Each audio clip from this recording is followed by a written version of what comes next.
Morris. I think the light switch should be somewhere over here.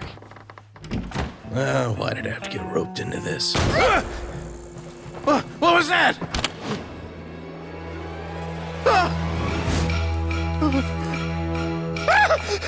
Who's there? Get me out! Get me out of here! Did you really think you'd get away, Morris?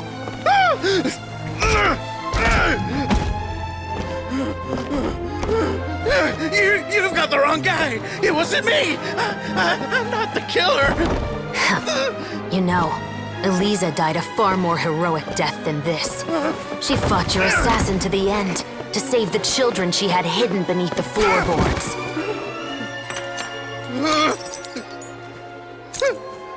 That is Eliza's pendant. The one with a photo of you two inside. The one you gave her. Ring any bells? It's a fake! It has to be! There's no way! No way your assassin didn't destroy it, you mean?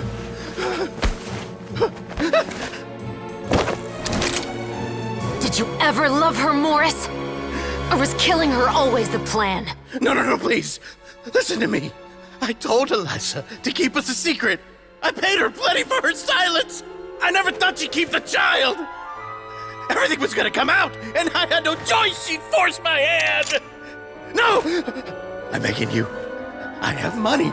Just name your price, please. You can keep your Mora, and you can go to hell.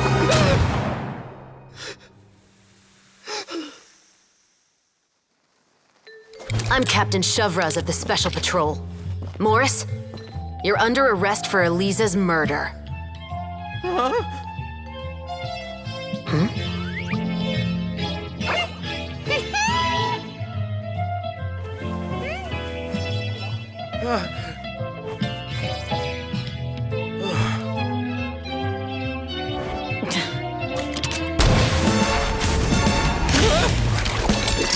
You're under arrest too, Prop Manager Veronique. Or perhaps I should call you the Second Musketeer.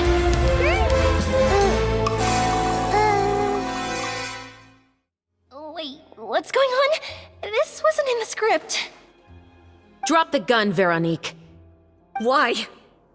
Why would you keep me from exacting revenge on this heartless monster? Drop your weapon. This is my final warning.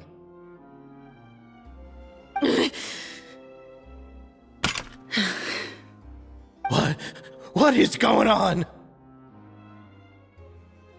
Do I have to spell it out for you, Morris? Everything that took place just now was staged to get you to confess the truth. But this last part is all improv, of course.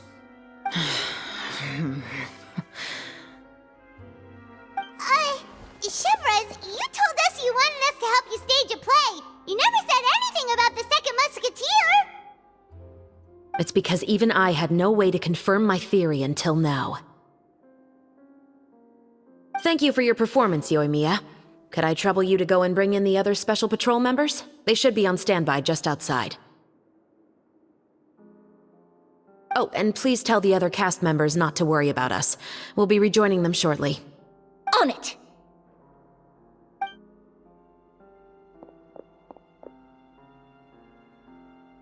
So what do you think, Morris? Care to talk about what happened 20 years ago? My patience is limited, you know. Don't force me to take you back to the interrogation room. I'd wager that you wouldn't last for more than a minute in there. With the recording we made, you have no chance of winning in court. Cooperating with us now is the most practical move. All right. I'll talk. I hired an assassin to murder Eliza. She once worked as a maid on my family's estate. She was very beautiful, and after some time I fell for her.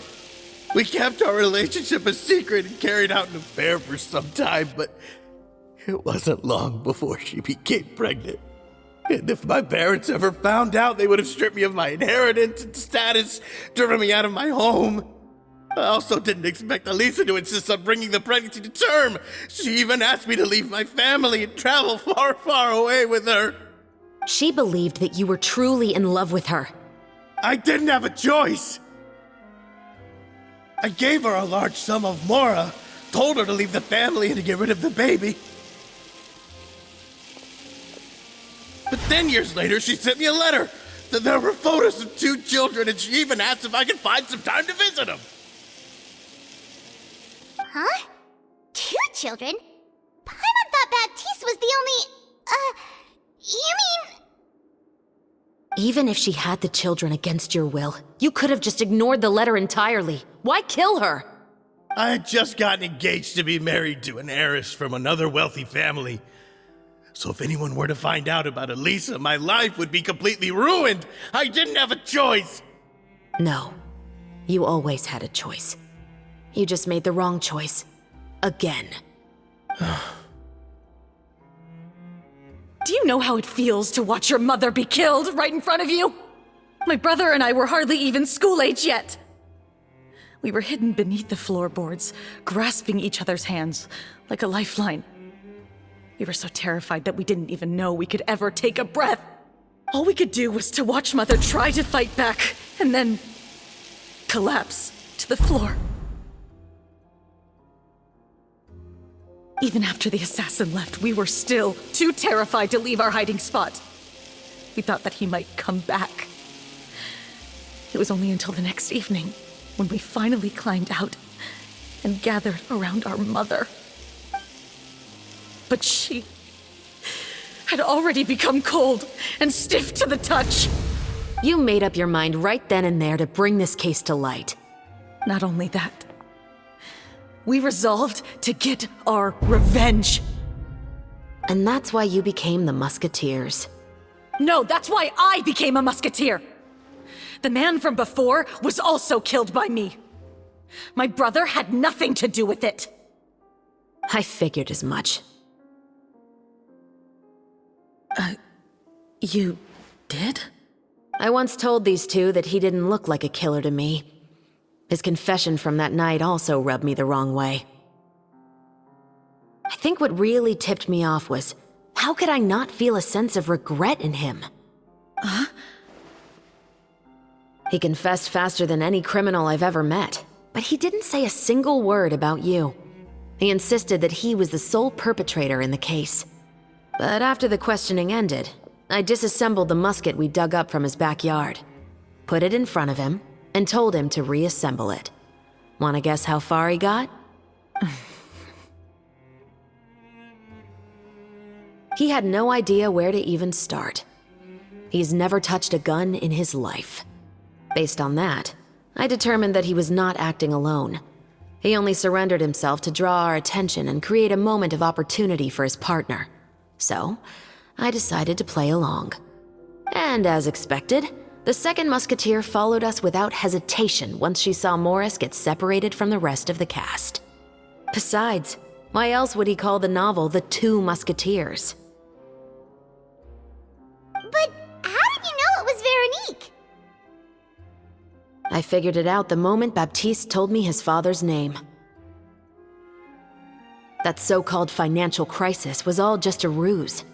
He just wanted to sign up as the investor and then leave the film without any source of funding. After all, he has a vested interest in minimizing the reach of this story. It's really just the same thing as what he did to Elisa all those years ago. Human scum. But then Xavier pulled out all the stops and got the film made against all odds. Morris couldn't have that. With the killer in custody, he figured it was safe to act. And so he came to visit the set today, just as I expected. Wait, so you were behind all those mishaps today?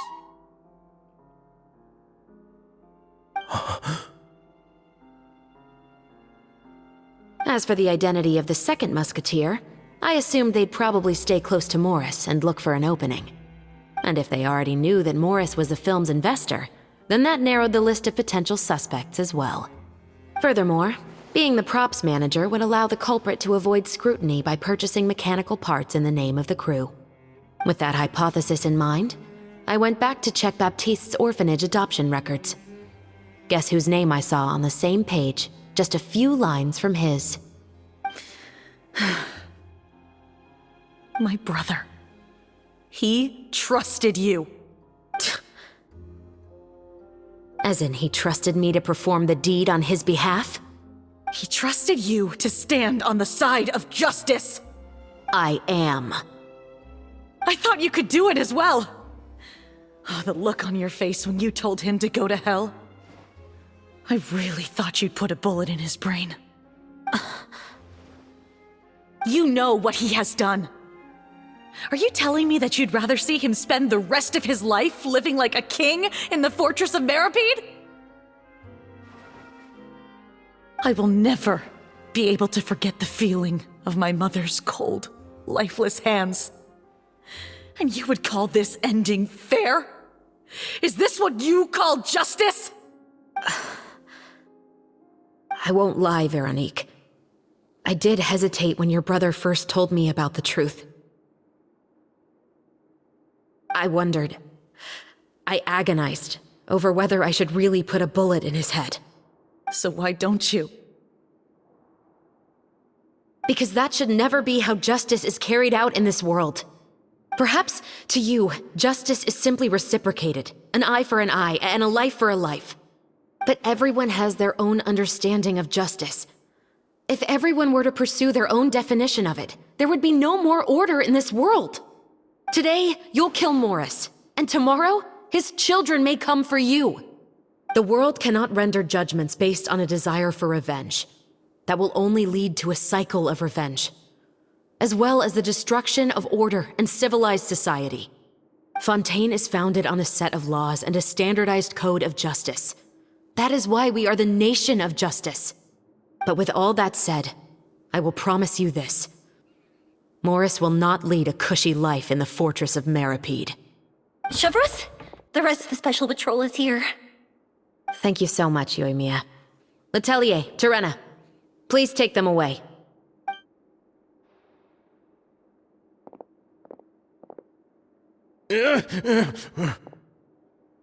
I still can't agree with your reasoning.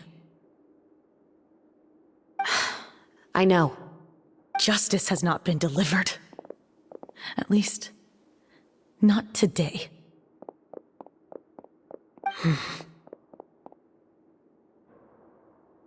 Chevreuse. Let's go. We should give an explanation to the crew.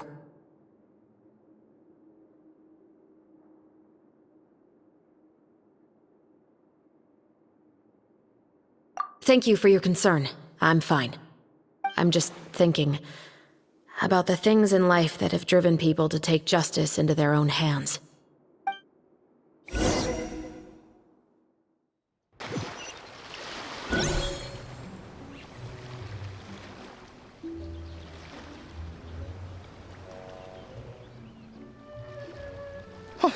Who would have thought Morris would turn out to be... I'm at a loss of words. How could he have done something like this? I'm just glad that you're all safe and sound. Who knew that such a labyrinth of cases would be behind this story? Well, what should we do now? We have a finished film, of course, but should we still go ahead with the premiere? What do you mean? Shouldn't you be even more motivated to spread the word now that you've learned the truth? Chiori is right. I'd also like more people to see this story for themselves. But the real ending of the story seems to have deviated somewhat from the one in the script. Is that still acceptable to you, Miss Chevreuse? The call is yours. We still have time to reshoot an ending if that's what you'd like. No, it's fine as is. I like what we have for the catharsis. Romanticism is what gives works of art their appeal. Fiction is able to explore means of restitution that could never work in real life. Just like the real world, the world of stories also has its own set of rules and justice. These different possibilities are what initially drew me to reading in the first place. Sounds good to me. I support your decision. What about Veronique? Will she be okay? She will soon face her judgment alongside her brother and Morris. If I had to guess, they'll probably all be sent to the fortress of Meropide. I'll make sure to give Wriothesley a heads up about it. Oh, you mean that kind of heads up? Exactly. Ahem. All right, then the matter's settled. Now that everything's been taken care of, there's no reason for us to keep looking all gloomy and grumpy. Let's get back to the feast and enjoy each other's company. We'll be starting the post-production process tomorrow. You should join us, Chevres. You missed the first few hours of the party, didn't you? All right. Count me in. Then I'll wait for you over there.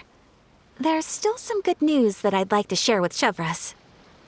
Traveler, Paimon, could you wait for me by the sea after the party ends? I'd like to go on a brief walk with the two of you.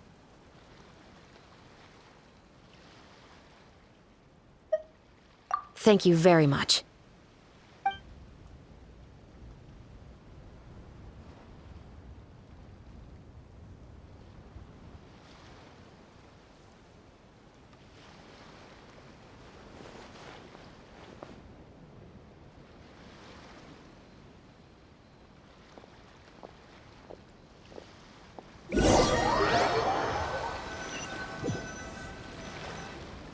Sorry for the wait. Oh, we weren't waiting long at all. Is there something else you wanted to tell us? No, I don't have anything new to share. I just felt that since you were my investigation partners, I should have another conversation with the two of you.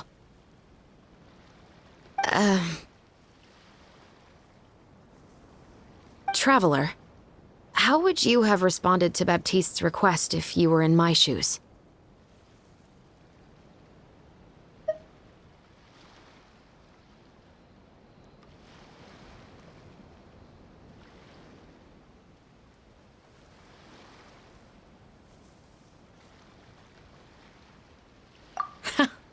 Just like the protagonist of the story, huh? Can't say it doesn't suit you. When I was young, my father often took me here to swim. We'd come rain or shine, even when it was freezing cold. He told me that swimming was the best activity to train one's strength of will. You could never give up before reaching the shore, especially when the water was cold. Oh? Why's that? Because the moment you give up would be the moment you die. At that point, I still hadn't received my vision. One winter, the chilly wind felt almost like knives on my skin, and the seawater was so frigid that it numbed my toes the moment I stepped in. I cried and begged my father to spare me from having to swim across, but he wouldn't listen. He used to be a member of the Special Patrol as well. You could say it was his way of educating his children. That sounds awful. When he saw that I wouldn't stop crying, he just picked me up and tossed me into the icy water. The bone-chilling cold took away my senses. I couldn't feel anything but fear and rage. I waited for my father to save me, but one look and I knew he'd already started swimming for the opposite shore. I realized that if I were to give up, I really would die right then and there. I used all of my strength to try and catch up to my father. Those few minutes felt longer than my whole life up until that point. I did, however, make it to the other side. I've never felt afraid about anything in my life after that, nor have I ever cried again. That way of teaching would have never worked on Paimon. Yeah, I don't think that was the right method for anyone. It's just that, working now as I am in the pursuit of justice, I still sometimes feel like I've been tossed into that winter sea all over again. The anger and the helplessness. Chevres. But the worse I feel, the more I know to never give up. The alternative would be to forever lose myself among the waves. Anyway, how about a race? Neither of us will drown, but we can still see who swims faster. You guys go ahead! Paimon will grab the clapperboard to mark the start of the race.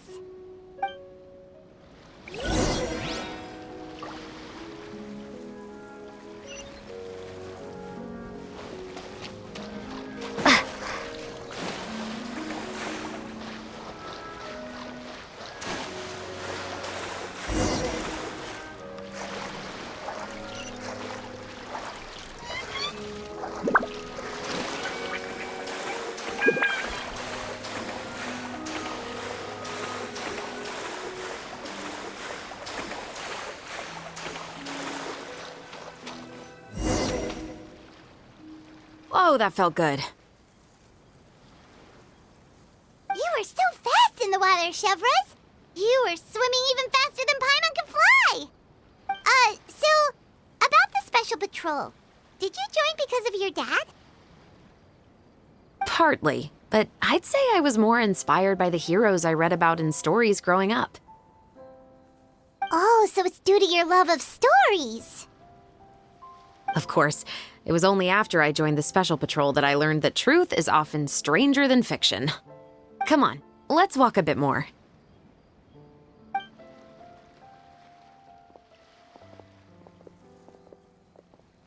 To be honest, I do sometimes question whether the decisions I make are the right ones. But I know that no matter what, I must keep swimming. Because the only thing I've got my eyes on is the shore in the distance.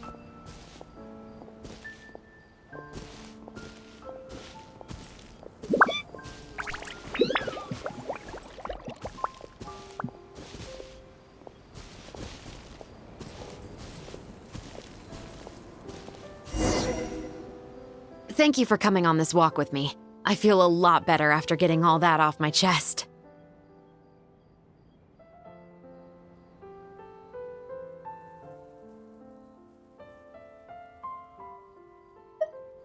Huh. We're nearly back at Baptiste's house. Huh, you're right. I didn't realize we were so close.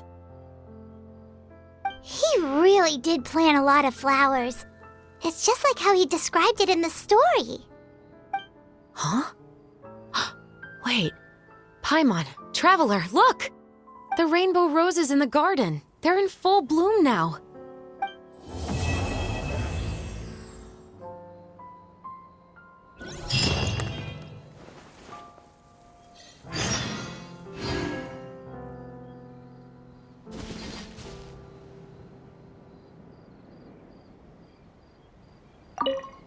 Even though it's a bit late, I must thank you for investigating this case with me. Not on behalf of the Special Patrol this time. It's a personal expression of gratitude from yours truly. Oh, you want to hear more about my father? To be honest, I didn't spend that much time with him. He was always busy with the Special Patrol, so he would often return home really late at night. Some nights, he didn't come home at all. Once, he didn't come home for a long time, maybe a whole week or so. When I went out to buy food, I learned that he had become a criminal, and by extension, that made me a criminal's daughter. But we can talk about that another day.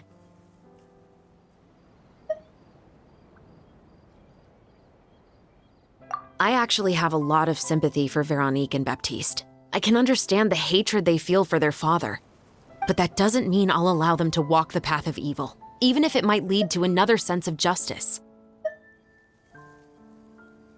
Films are different from the real world. They're a form of art and represent the wishes in people's hearts. I adore the Two Musketeers, and I'm very happy to have had the opportunity to act the role as one. I can't wait to catch the film when it premieres in the Opera House. I'm looking forward to seeing the audience's reaction to the climactic ending. Thank you for looking out for me. I'll see you at the award ceremony. I'd be very surprised if we don't win.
Hey there, you two! Sorry I've been scarce. I've been buried in marketing and preparing the film for release ever since we wrapped post-production. The award ceremony is today, right? Paimon wonders if we'll win the Farina Award. I'd give it a 90% chance. Farina! Oh, Paimon didn't know you were already here. You're earlier than everyone else. I'm sure the others will also be here in no time. Xavier, if we end up getting called on stage, shouldn't you come up with a name for our crew? What? But we don't even know if we're going to win. I wouldn't want to jinx our chances by celebrating early. Just open your eyes! Surely you've seen the audience's reactions to our film. We've had nothing but critical acclaim. You've also had conversations with the Opera House's operating staff, right? Didn't they want to increase the number of showings? With the mora you've made from the box office, you can now open your very own film company. But that's all credit to my amazing crew.